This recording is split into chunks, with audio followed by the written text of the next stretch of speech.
Hey! Hola! ¿Cómo estás? Bonjour, ça va? Welcome to the channel. I'm glad you could join me. On today's episode, it's going to be the last part in a 5-part series of experiments that I've been doing with my Lone Star Grillz 42-inch pellet smoker. That's what's right here behind me. So, it's all about burning wood splits in a pellet smoker.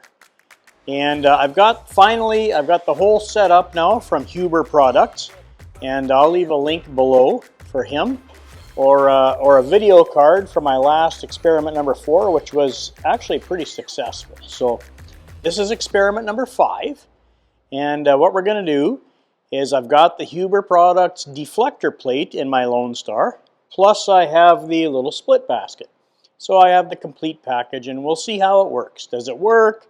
Is it easy to use? All those kind of questions will be answered.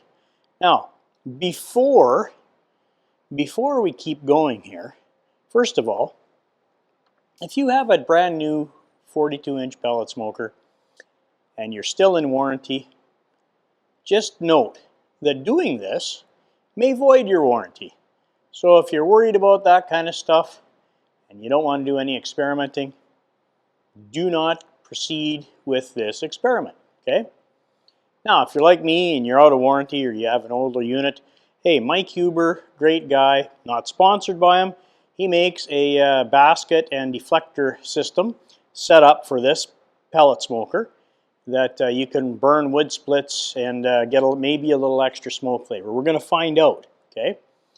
And also, he also makes shelf brackets for the older generation smokers. He makes a few things for the Lone Star. So there we go. All right. So as I said in my previous experiment video, there's a few different ways, 4 I think, different ways that you can get more smoke without having to do this. And I'm just going to recap that so I don't get any angry comments or guys, if you don't look. And also, if you don't like this video, let me know in the comments. Like, don't do the thumbs down. That really kills my channel. Just leave me a comment, and I'm happy to answer any questions. All right.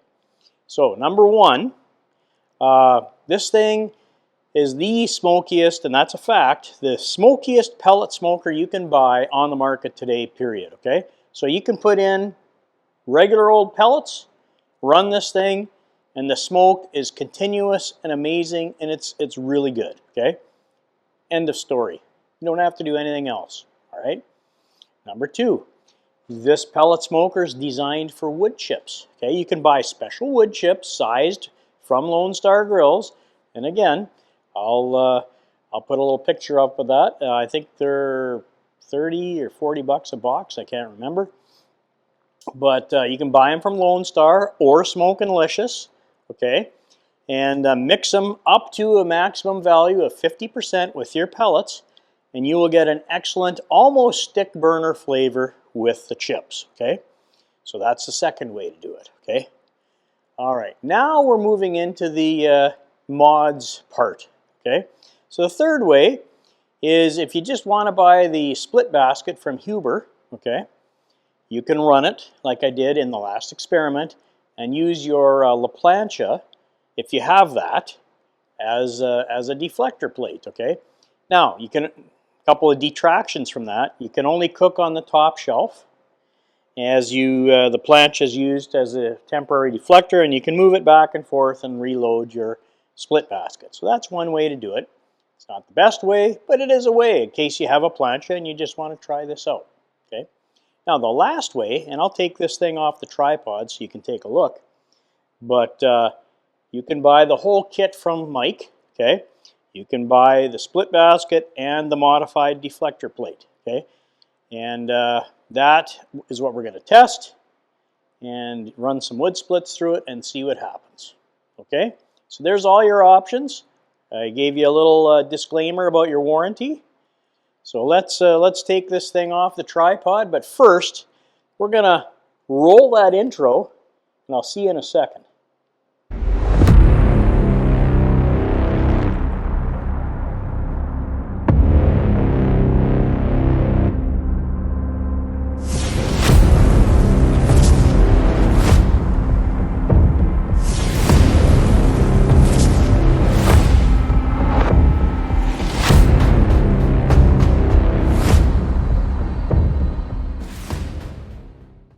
Okay, so we're back. I'm going to take this off. We're going to take a look inside here and see what I've done.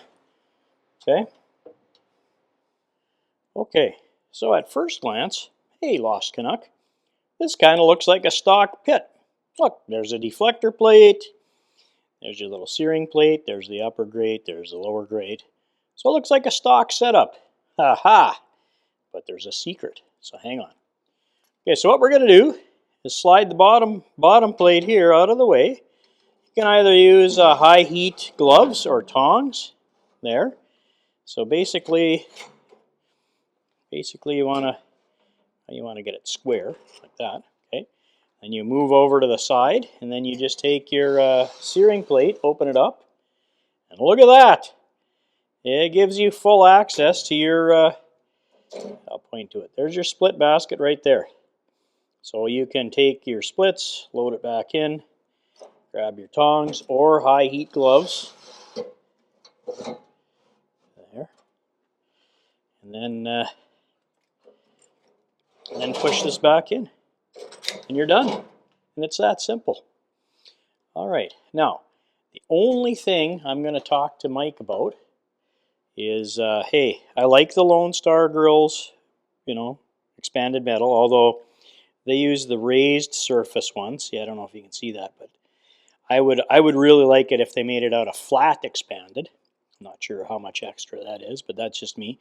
But anyways, I'm going to talk to Mike about, hey, is there a way to make a small, maybe a 4-inch section or something in this grate that, because you got to flip it up, you don't want to hit your top grate, but flip it open so then you don't have to pull your rack out.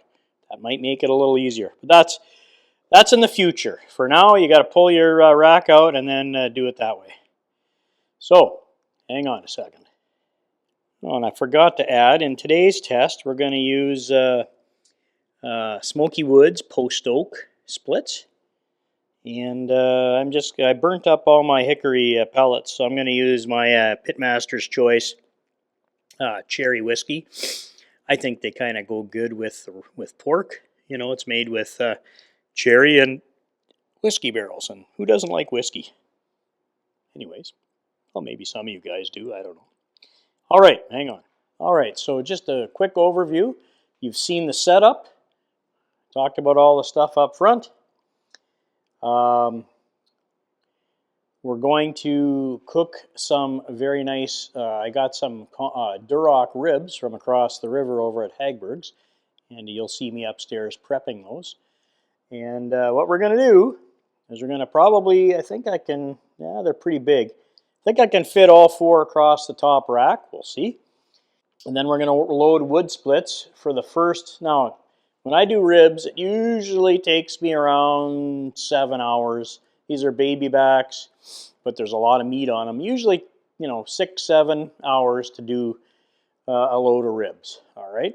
So for the first 4 hours, and yeah, did I hold up the right amount of fingers? Yes, I did. For the first 4 hours, we're going to throw some splits on there for some extra flavor, I'm thinking. Okay, and I'm not going to make the ribs any different than I always do with just pellets. But I am going to use the oak splits. So that means I'll have to reload once an hour, 4 times, first 4 hours, and then I'm just going to let it go on pellets after that, kind of like I did on that brisket cook. All right, see you upstairs, and then it is, by the way, here in Wisconsin, it's about 15 below Fahrenheit outside right now. It's about minus 26, 27 in there Celsius. So I think it's, by the time I get the ribs on, it'll have warmed up to about 10 below. And for all you guys that are wondering, well, does the Lone Star work well in cold environments? Absolutely. This thing's made out of 3/16-inch steel. It retains heat. It heats up quickly, even when it's like crazy cold. Now, it's supposed to be windy out there too, so I'll freeze before my pit freezes. All right, see you in a second. Hey, welcome upstairs to the barbecue lab. Now, like I explained, down in the barbecue barn, we're going to do our test number 5 on the Lone Star Grillz 42-inch pellet smoker with the Huber Products deflector plate and split basket. And we're going to do some baby back ribs. Hey, baby back maniac. Anyways, because, you know, you'll probably approve. So what I did was I went over to Hagberg's in Lake Elmo, Minnesota, right across the river. And they have Duroc pork over there. Super well marbled, meaty, really nice ribs. And holy cow, there's so much meat on these ribs. It's crazy. So I'm just going to trim them up a little bit, cut off some of this flap here. But Billy, over if you like any kind of meats, Billy over at Hagberg's is the guy to go talk to. That guy, best meat around. Okay? And I'm not sponsored or anything, or he doesn't pay me to say this stuff. I just like helping out a family-run business that has really good meat. Okay, if you guys know how to trim and season up ribs, just fast forward past this part. I'm going to season these up. I'm going to do 4 racks. You only see 2 here. I'll show 2. 2 racks. One's going to my neighbor on one side, and one's going to the neighbor on the other side. They helped me when I was away with the driveway, with the snow. So thanks, Ryan. Thanks, Doug. Each get a rack of ribs. All right. So let me trim these things up, and we'll get going. Usually this really thin stuff down at the end, and like it's so thick here. These are nice ribs. I just trim off this last bone here. And I don't throw this away. I save this I make rib tips out of this. That's pretty good. So you don't have to throw it away either. So this one, and another nice thing is I don't have to pull the membranes. Like normally I'll pull membranes on these, but they did that over at Hagberg. So this one's trimmed. Like I say, look at how thick this is. It's crazy. And this is a lot of meat, and it's well marbled. Like this Duroc pork is probably the best stuff.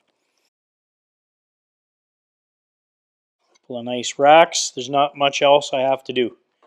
Okay, so I'm going to just put this aside. All right, well, now that we have them trimmed up, I'm going to put a little binder on mine. Okay, you know, you guys don't have to use binder. It's optional. The surface is still pretty tacky, so you can go right to your rub. Okay, I like to use a little W sauce for binder. I think it adds a little umami flavor, you know, maybe it's just in my head, but again, binder's optional. So we're going to use some W sauce. That's Baron Burton's W sauce. And I'm going to just put a little bit on the front and the back. You don't have to, I was just going to say you don't have to go too crazy, but I accidentally got some more out than I thought I should. Okay, let's do the other side. Now you can see the marbling in here. It looks really nice. I mean, these are really nice ribs. And tomorrow morning when I put these ribs on the Lone Star Pellet Smoker, it's supposed to be 10 below Fahrenheit, which in Celsius, for my international friends out there and my friends back home in Canada, very close to, it's about minus 30 Celsius. So she'll be a cold one. And for all you guys that are wondering, will your Lone Star run when it's sub-zero? It'll handle it no problem. Might use a few more pellets, but it'll handle it. Okay, so time for our rub. For these 2 racks, I'm going to use a local rub. It's called Oprah Smokin'. Okay, now this thing's made right here in Hudson, and I think they sell it across the river. Hang on here, where do they sell it? Well, it says it's Hudson, so this is made here in Hudson. It's a local rub. I like it. I use it a lot. So let's just put our rub on.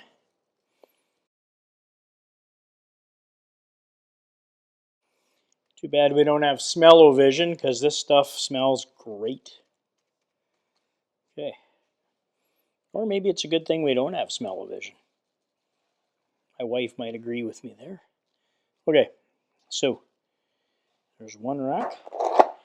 And if you got any bald spots from where you flip it, just there you go. Cover it up. Now I'm going to have to, almost out of this stuff, I'm going to have to go over to Northern Fire over in Minnetonka and buy myself some more of this rub. I like it. Wish I could find where they sold it in town. There. Took 5 minutes. I don't know if you were timing me. Couple racks. I'm going to throw this in the fridge, leave it overnight. It's called dry brining. I'm going to do the other 2 racks, and for that one I'm just going to use good old Sucklebuster's Hog Waller. Okay, I'm going to do it the exact same way. You won't see it, but 2 are going to Oper Smoking and 2 will be Hog Waller by Sucklebuster's. All right, we'll see you down at the pit when it's time to go through the setup and throw the ribs on. See you down there. All right, well, it's the Lost Canuck. We're back here at the pit. I have it set for 225. I've been warming the steel up here. I got a split pre-warmed inside there. It's about 10 below Fahrenheit right now, so it's a little chilly. This thing just keeps on keeping the temperature nice and steady. You can see I got my stocking hat, or I call it a toque. Some people call it a toboggan. Crazy, I know. Hat here in Wisconsin. I call it a toque. So I got my toque on because it is cold. So let's open this thing up. Now, you can see the smoke. By itself, the Lone Star runs very well. Okay? So let's try this out.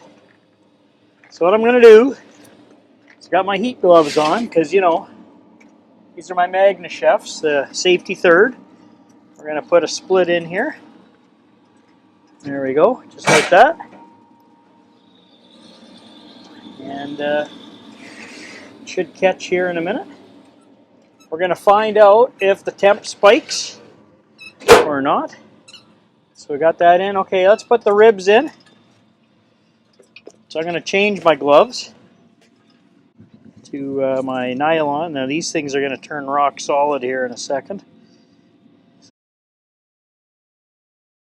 Okay, I'm going to use my RFX probes so I get a good indication of where I'm at in the cook. Put it in the thick end down here.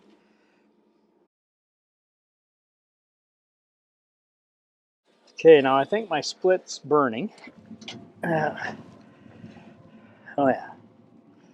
Okay, we're going to just put these up in the top, thick end towards the burn pot. Okay, there's 2. Alright, so I got the 2 racks on. I'm going to put the other 2 racks up. Put the RFX probes in, so again I know when to pull these for wrapping. Looks like the rub sweated in nicely. Looks good. So I'm going to put this really thick one down towards the burn pot. You can see my split has caught. We're getting lots of smoke. It smells good too. Smoke smells great. So I'm going to make sure they don't touch. Perfect. Alright, so you see our setup. I got 3 more splits in there warming. I'm going to come out here every hour and spritz them and throw another split on for 4 hours. Alright, we'll see you in the next hour. Alright, well, we've been burning about half an hour on that split. I think it's lit. Getting some really nice smoke coming out of there. And it's been, it's been running right around 225 and around there. And again, lots of smoke. It's cold out here though, so here's the thing.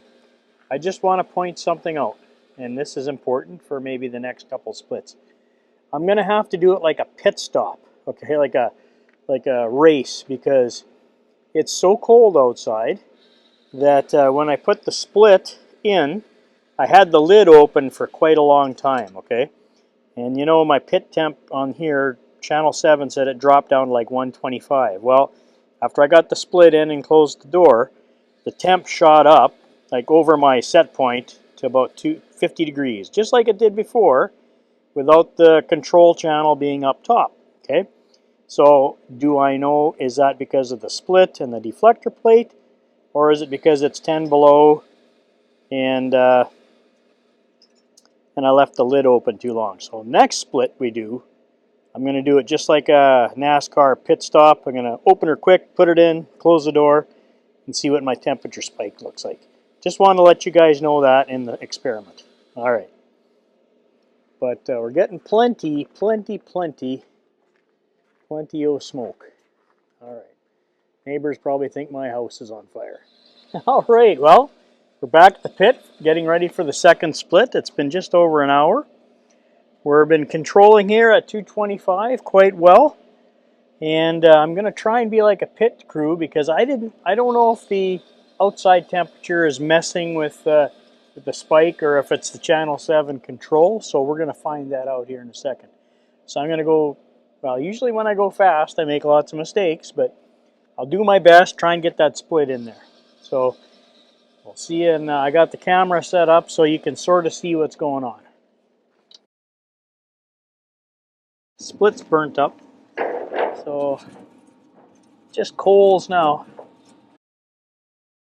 Close this quick. There, I don't know how fast I see.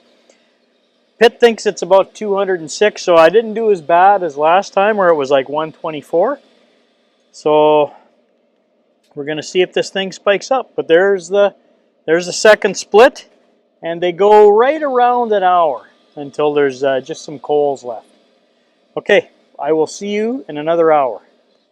All right, well, we're back at the pit again, and it's time to throw one more split on there. So I'm going to try. It's warmed up to 0, so we're still getting some external factors here.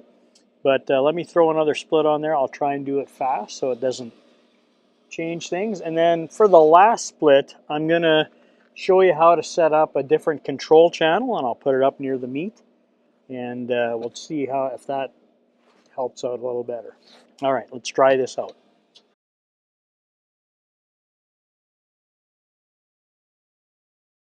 And now, yeah, see, it dropped down pretty low, so sometimes the PID circuit doesn't understand what's going on.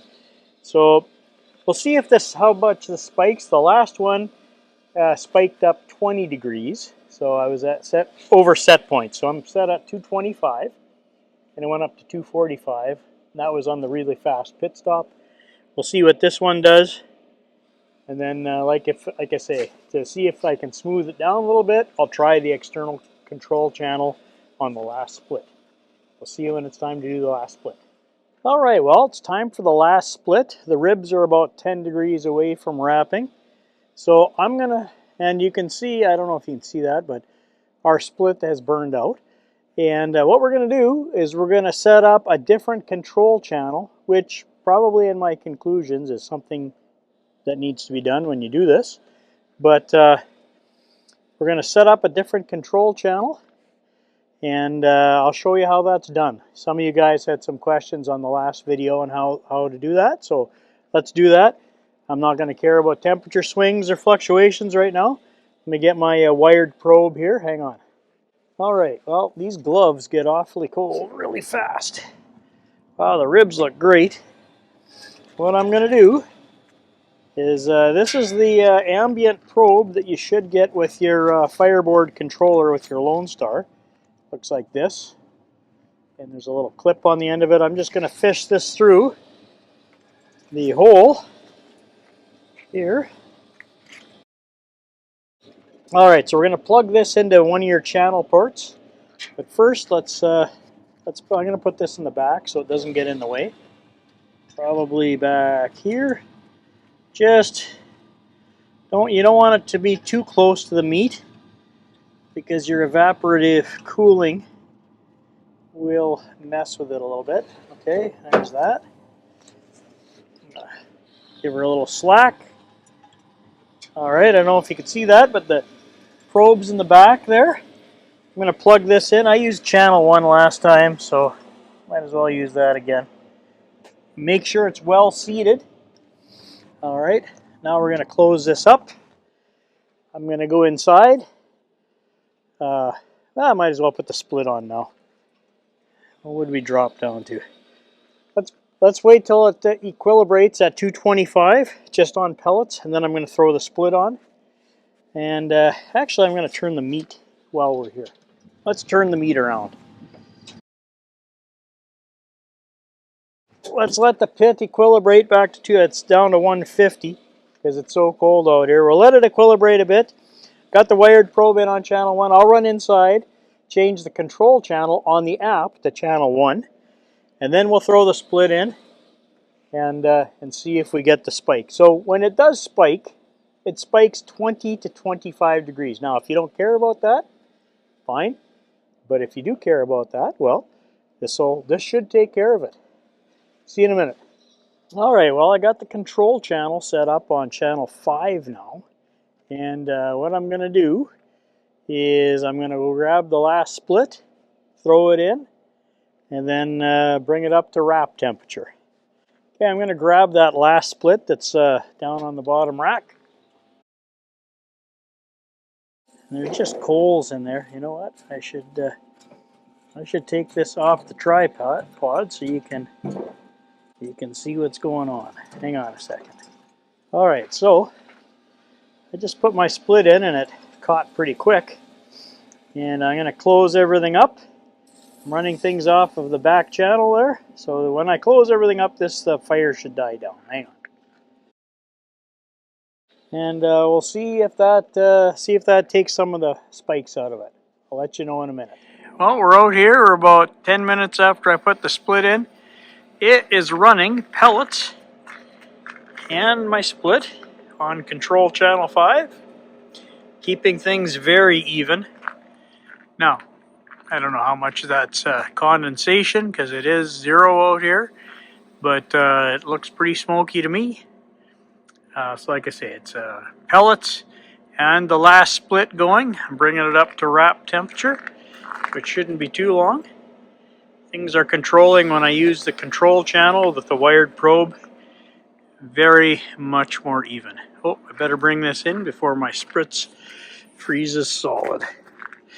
All right, see you in a few minutes. All right, well, we're back at the pit, and the ribs have reached right around 165. That's where I like to pull them and wrap them.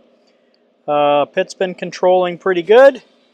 Splits are all burnt out. We'll take a look at that here in a second. Let me get the... Actually, we'll take a look at the splits first, and then I'll put the ribs on because it's so cold. I keep forgetting that. But the color looks great on these things. Like, really dark, a lot darker than normal. Okay, that was the channel 5 probe I had. This thing controls very well. Let's take a quick look. This is my drip and water pan. Take a quick look. Oh yeah. I don't know if you guys can see that, but that's just coals now. I touch that and yeah, it falls right apart. So that's just coals. Pit's been controlling well. And I'm going to cover the deflector plate back up. There we go. And let me pull these ribs off, bring them inside, wrap them up. Okay, well, you've seen me wrap ribs about 1,000,000 times on the channel. But what I'm going to do is put a base of butter down, throw the rib down, put a couple pads of butter on top, and then cover it with some of this Blues Hog, a little spray of that, and then wrap them up in my paper and throw them back on the pit. Lost my videographer for some Christmas shopping, but I'll get these wrapped up and back on. Hey, well, it's the Lost Canuck. The wrapped ribs have reached the internal temperature, so I'm going to do a little glazing. And I've got this candy apple barbecue glaze by Tailgater's Barbecue Pit. And, you know, it's from my home province of Manitoba. That's right. It's made in Stony Mountain, Manitoba. Now, there's two things Stony Mountain, Manitoba is famous for. One is for their Tailgate's Barbecue Pit glaze. And the other one, well, there's a giant penitentiary there. So that's interesting, too. Hopefully this stuff isn't made in the penitentiary.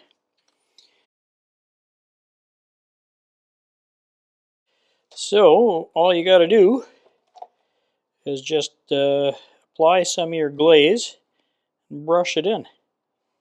It's pretty simple. And then we'll put this back out on the grill, on the smoker, sorry. And let this stuff set up for 20 minutes or so. Got a nice bark on them, so maybe the splits did a nice job. We'll find out here soon. Okay, so I'm going to go and put these back out on the pit. Leave them, let this set up for 15-20 minutes. I'm going to let them rest in my warmer, my little Vevor warming holding oven, and then we'll slice into them. So I'll see you up at the cutting board. Hey, well, it's me, the Lost Canuck. And I am up here in the barbecue lab. And, well, it's been a long day. It's been sub-zero most of the day out there in Fahrenheit. Pulled the ribs off. They've rested. The crust looks really nice. I mean, looks really good. I glazed them and everything. So I made these pretty much exactly the same way as I'd make them on my Lone Star. Except, you know, you saw me putting the wood splits in. And after everything cools off in the morning, I'll take a little video and show you what's left. I used 4 splits for the first 4 hours, and then let it go. So let's cut into these things and see if they're actually any good. Let's do these. These ones are nice and thick. I like to turn them over so I can see where I'm cutting. Now these are baby backs. Spares are a little juicier. Babies are always a little, oh, look at that, the bone came right out. Not that you want that. Okay, I'll move this over to the side. Well, let's take a look. Nice smoke ring. I think looks pretty good. It's all the way around. Is it any more than the regular pellet? I don't know. We'll find out. The crust looks really good. Oh, and these ones, the darker ones are my Oak We're Smoking local rib rub. So let's take a bite. See how these taste. Cheers. I'd say they're negligible. Like any more smoke than I get off the Lone Star using chips? Maybe not. I don't know. Maybe my glaze killed it. I don't know. Let me try one more. They smell smoky. Well, there's a good smoke flavor smell from them. They're super meaty and juicy. I mean, you saw them pull away. I'll take a bite off this one. Just quick, so I'll see if they're pull off the bone. Was the juice worth the squeeze? Well, in my preliminary, we'll try a little more crust. You can taste the smoke. It's there. It's the crust is amazing. So I will go over it in my final thoughts, but it's very smoky. Is it smokier than the pellets with the chips? I don't know. So anyways, the family's hungry. It's late. I'm going to cut the rest of these ribs up. We're going to enjoy them. And then I'll show you what's left in that basket, and I'll give you my final thoughts and conclusions right away. So I'll see you in a minute. Hey! All right, well, we're out here in the barbecue barn. Ate the ribs. Neighbors ate the ribs. Everybody enjoyed ribs. Ribs turned out awesome. Very smoky. Super yummy Duroc pork ribs. They were great. All right, so we're at the pretty close to the end of the video. Our final thoughts, final conclusions. And we'll take a look in the pit here in a minute. I just want to go through a few things. So I burned 4 splits of wood, okay, in the little Huber basket. And Huber basket works great, okay. Got the new deflector plate in, slid the little trap door back and forth. no problems. Worked very well. Could easily load the splits in and out with the bottom grate pulled out. Now, again, for a little ease of use, Mike, if you're watching, me and you should talk about designing maybe a little flip-up thing that's less than 5 inches tall. You know, that I don't have to, that I can just do it right from here instead of out here. Might be a little more convenient. I don't know. Something for you guys to think about. So we burned 4 splits of wood. The first 3, I used channel 7, which is the pit probe, as the control channel. And I was getting 20, 25 degree temperature spikes, okay? When the wood catches, you get a little bit of a spike. No problem, it's not going to destroy your probe 7. Should be fine. But, you know, it's kind of annoying, all right? If you want to keep your temps in your pit steady. The PID control figures it out pretty quickly. It drops down to 6%, and then your temps come down. Well, in my case, it was 10 below, so they came down fairly quickly, okay? So to minimize that, what I recommend you do, you don't have to do this. What I recommend doing, and it was a tip from Eric, thank you, Eric, is if you're cooking up here, well, if you're cooking anywhere on the pit, use the ambient probe that comes with your FireBoard, that comes with the pit, okay, and put it on the clip like I showed you, and then fish it through the little probe port over here, and plug it into your FireBoard controller. And then on the app, you can change to whatever channel you plugged it into as the control channel. Smooths everything out. No spikes. Well, you know, you get a spike from opening and closing the lid, and you'll see that because the pellet controller drops, and then when it comes back, it overshoots a little bit, and then it steadies off. So nothing like a 25 degree spike, okay? Now, when I ran it with the La Plancha, it was more like a 50 degree spike. But the La Plancha really isn't a good deflector system, all right? You can use it. It's not the most ideal, all right? Let's take the camera off the tripod, and I'll show you what's left in the pit. Okay, and then you can see I ran 4 splits. You can see what's left in there for the mess or whatever. And then we'll talk about the smoke flavor. All right, so there's the setup. Look, it looks like a stock deflector. Look, everything in your pit looks stock. So let's pull this out. Okay, so now that you got the bottom grate pulled out of the way, we'll just move the deflector plate, or sorry, the sear plate out of the way, or whatever this is called now. I guess it's not a sear plate. There's the basket.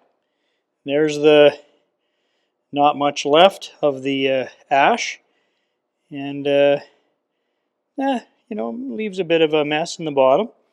Not too terrible. I don't know if you can see the burn pot. Maybe.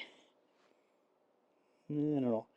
Anyways, burn pot, I'm looking at it. It's not really that full. You can dump that manually. You can dump this out. So, does it leave a big mess? Not terrible. You want to vacuum this out every few cooks anyways. So there it is. And it works out really well. Like I said, Mike, if you're looking at this video, you know, something that you can flip open so we can access this a little better. Okay? Okay. Flavor versus convenience. All right? That's going to be your biggest thing. Convenience versus flavor. Could I tell that the ribs had a little bit more smoke than just a regular rib using a pellet mix with chips? Maybe slightly, okay? Just slightly, all right?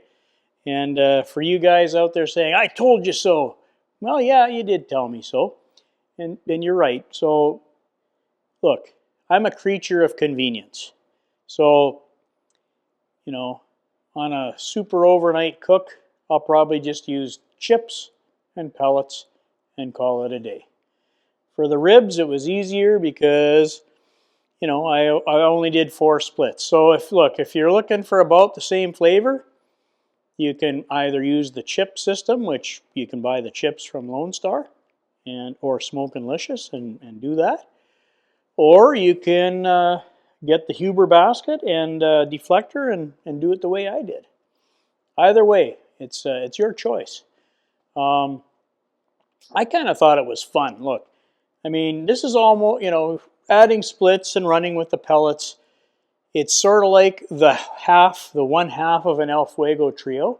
So if you want to feel like you've almost got an El Fuego trio without the charcoal side, this is how you do it, okay? And if you have a charcoal basket, heck, you know, then you have all three ways to cook, all right? So I've got a charcoal basket, or I have the Huber system. So that's my conclusion. Look, yes, the splits put out maybe a little bit more smoke flavor. I could tell. Look, if your friends and neighbors come over for a cookout, could they tell? Probably not, okay? You're still going to be a hero with the Lone Star. And the reason is, and you guys all know this because you probably own a Lone Star, the Lone Star 42-inch pellet smoker and the 36 and the cabinet are the smokiest smokers that use pellets on the market. Okay, that's just the way it is. So it's got that going for it. Okay. Now, when you start doing the splits, can it get a little more smoke flavor? Yes. Can you do it with chips? Yes. Is the difference like that? Nope. The difference is maybe, you know, like that. Okay. That's my conclusions. Those are my final thoughts. I'm going to be doing a whole heck of a lot more testing with this thing. And so I've got the split basket and the deflector plate. I think it'd be kind of fun to do another three-way challenge or a different test. So one of the tests I'd like to do is, okay, you guys all know, you know, or you've heard that smoking pecan pellets are one of the smokiest pellets out on the market. I happen to believe that. It's my opinion. I can't convince you that it's a fact, but I did a three-way test. If you check out, I'm standing on the right side here. If you check out my pecan pellet test, it did win slightly. Okay, it won 50%, and then the other two guys couldn't tell. So it'd be fun to do a smoking pecan pellets mixed with chips, which I've done on briskets before. That works very nicely. And then splits. So that would be your ultimate, craziest, smokiest test there would be. So maybe I'll do something like that. So you do regular pellets mixed with chips, extra smoke. Regular pellets mixed with chips plus wood splits. Or something, or one, you know, there's so many combinations we could do, it's crazy. Or, what I was thinking, look, in my other video that's just out on my roll box test that I did on my little Blaze and Grillworks unit, there's briquettes in the bottom of that with wood chunks, okay? I think briquettes would work out very well in here too, and you wouldn't get a super giant temperature spike because they kind of just sit there and burn along, all right, under the deflector plate. So maybe I'll try a couple briquettes every couple hours or an hour or whatever, and you'll get a real heavy charcoal taste with your pellets. Kind of like, remember Royal Oak were selling those charcoal pellets, okay? So maybe something like that. Anyways, so that's where we're at. Okay, so we made it to the end of the video. For all my longtime subscribers and even new subscribers, thanks for watching. You guys are the core of the channel. Very much appreciated. And for all you new watchers or guys that were interested in running wood splits in your Lone Star, consider hitting the like, subscribe, and notify me buttons, okay? And then if you found value in this whole experiment that I did, hey, consider hitting that like button. Really helps the channel grow.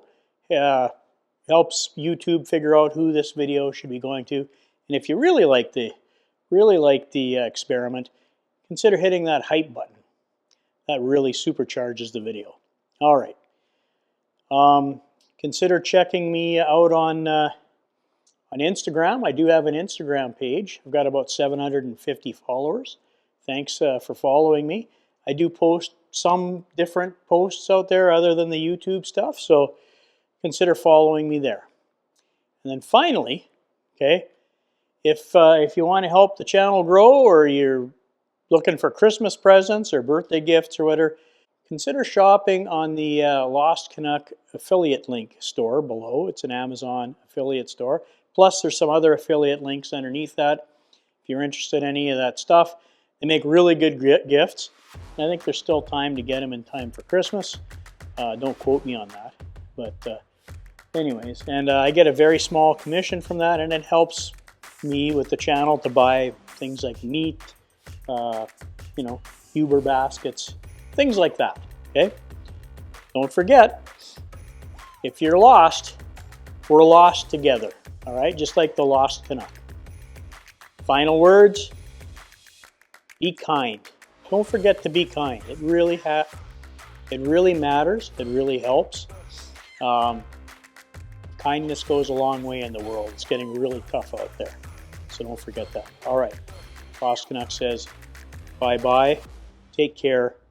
Love you guys. This is the worst looking hat I ever saw. Well, you buy a hat like this, I'll bet you get a free bowl of soup, huh? Oh, it looks good on you, though.